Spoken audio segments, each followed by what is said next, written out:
UFC 248 is just wrapped up. Here is your full mount MMA recap. To kick off the main card, Alex Oliveira defeated Max Griffin via split decision. Oliveira has now broken his 3-fight losing streak. After a 2-year layoff, Magny made his return tonight and defeated Jingliang via unanimous decision. Dean Thomas reacted saying, "Boy, Magny fighting like it's still Black History Month." Curtis Blades reacted saying, "All y'all talking about Neil was gonna have ring rust. Hope you're watching this ass whooping he's putting on Lee right now. Hashtag put some respect on his name." Beneil Dariush defeated Drakkar Klose via KO in the first round.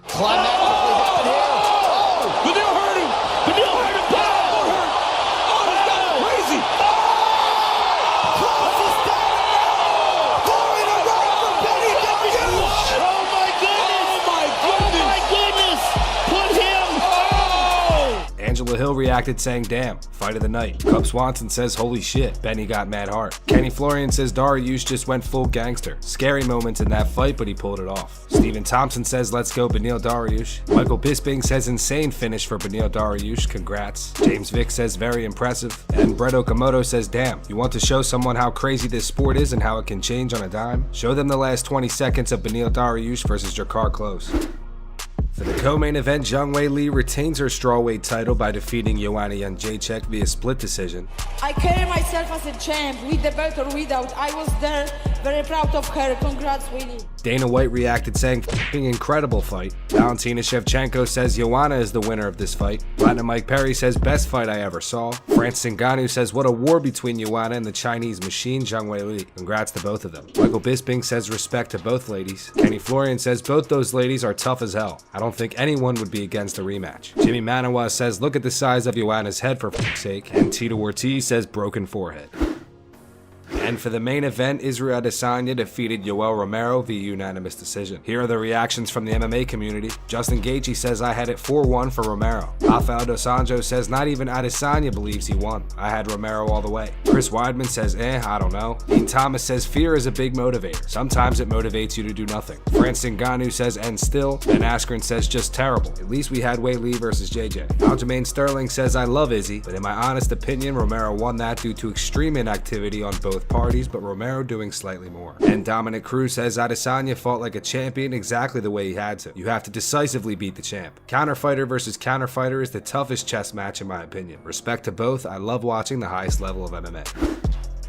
There's been quite a few fight announcements this week. To start it off, we got Dustin Poirier versus Dan Hooker set to headline UFC Fight Night in San Diego. Dustin Poirier is coming off a submission loss to Khabib Nurmagomedov, and Dan Hooker is coming off a split decision win over Paul Felder. Amanda Nunes is set to defend her featherweight title against Felicia Spencer at UFC 250. Amanda Nunes is coming off a unanimous decision win over Germaine de Randamie, and Felicia Spencer is coming off a TKO win over Zara Fair. Curtis Blades versus Alexander Volkov has been set to headline UFC Fight Night Saskatoon. Curtis Blades is coming off a TKO win over Junior Dos Santos. Alexander Volkov is coming off a unanimous decision win over Greg Hardy. Marlon Moraes versus Petr Yan has been set to headline UFC Fight Night in Kazakhstan. Moraes is coming off a split decision win over Jose Aldo. Petr Yan is coming off a KO win over Uriah Faber. Islam Makhachev versus Alexander Hernandez has been booked for UFC 249. Islam is coming off a unanimous decision win over Davi Ramos. Alexander Hernandez is coming off a unanimous decision win over Francisco Trinaldo. A rematch between Magomed Ankalaev and Ian Cutelaba has been added to UFC 249. Their first fight was extremely controversial and only lasted 38 seconds. The referee Kevin McDonald stopped the fight early as he thought Cutelaba took too many shots to the head. And to end it off, we got Ryan Hall versus Ricardo Lamas at UFC Fight Night Oklahoma. Ryan Hall is coming off a unanimous decision win over Darren Elkins, and Ricardo Lamas is coming off a TKO loss to Calvin Kattar.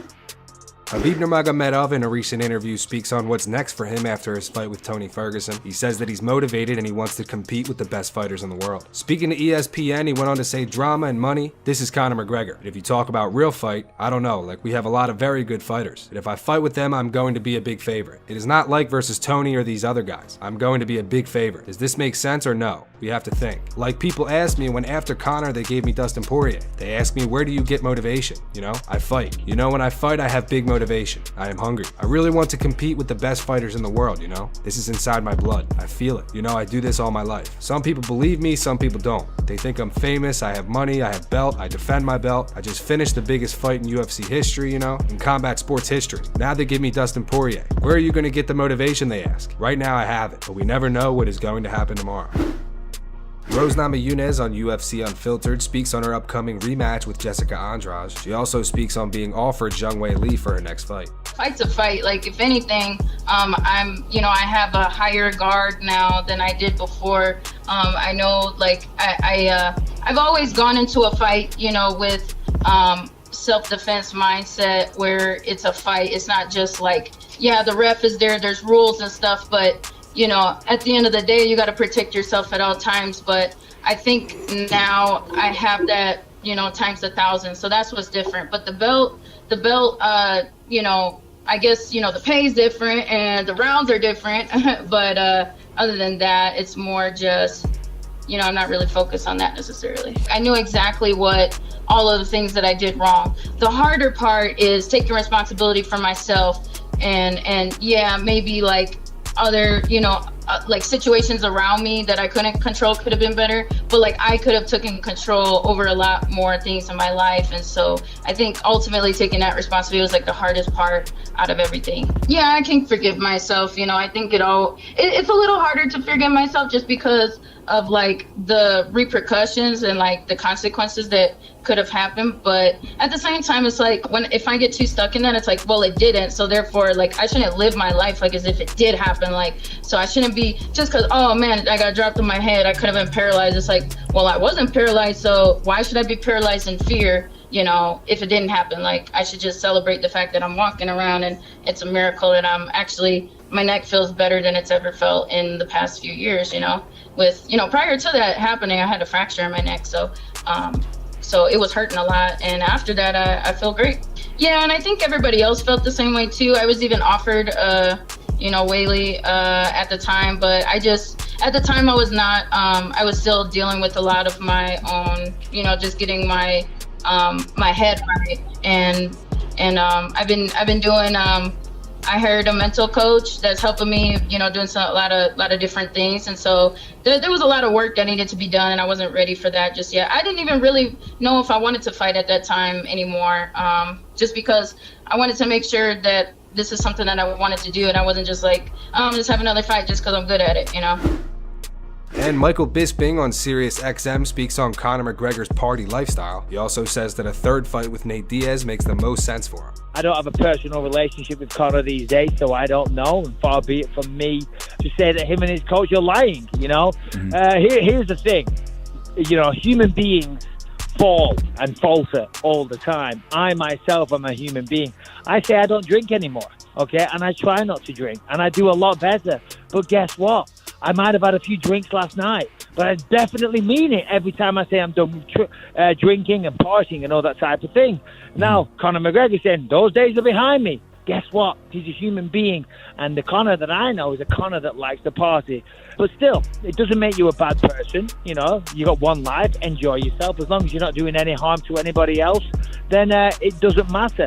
What we like to see from Conor is the fight, you know, and judging by the last fight against Cowboy Cerrone, he still got it. That was a tremendous performance, and he made very, very short work of him. So I'm just excited to see the next matchup.